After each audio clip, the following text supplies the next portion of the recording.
Halo, perkenalkan nama saya Natasha Liani. Saya Evelyn Margaret. Saya Aprilia Hani. Teori kebijakan dividen. Yang pertama, dividen tidak relevan dari MM. Menurut Modigliani dan Miller, nilai suatu perusahaan tidak ditentukan oleh besar kecilnya DPR, tapi ditentukan oleh laba bersih sebelum pajak dan kelas risiko perusahaan. Pernyataan MM ini didasarkan pada beberapa asumsi, seperti yang pertama, pasar modal sempurna, di mana semua investor adalah rasional. Yang kedua, tidak ada biaya emisi saham baru jika perusahaan menerbitkan saham baru.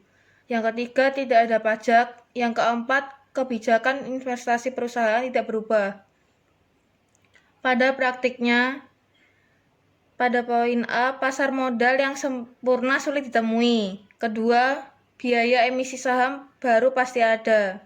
Ketiga, pajak pasti ada. Dan keempat, kebijakan investasi perusahaan tidak mungkin tidak berubah.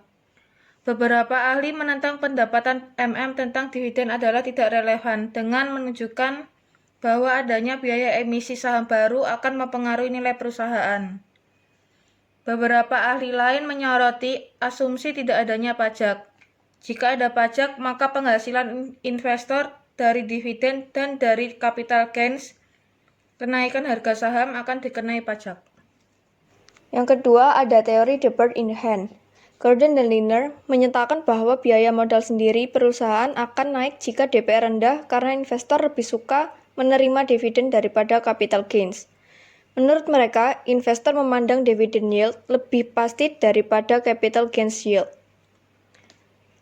Modigliani dan Miller menganggap bahwa argumen Gordon dan Liner ini merupakan suatu kesalahan MM, menggunakan istilah the bird in the hand.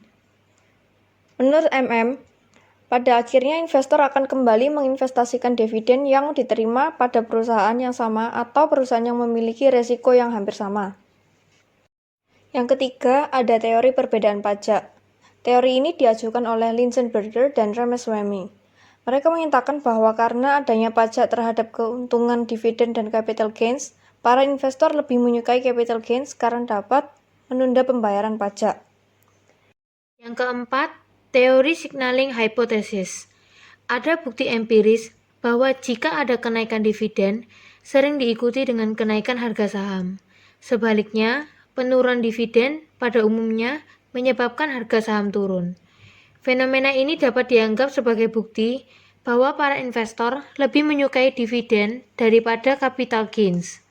Tapi, MM berpendapat bahwa suatu kenaikan dividen yang di atas biasanya merupakan suatu sinyal kepada para investor bahwa manajemen perusahaan meramalkan suatu penghasilan yang baik di masa mendatang. Seperti teori dividen yang lain, teori signaling hypothesis ini juga dibuktikan secara empiris.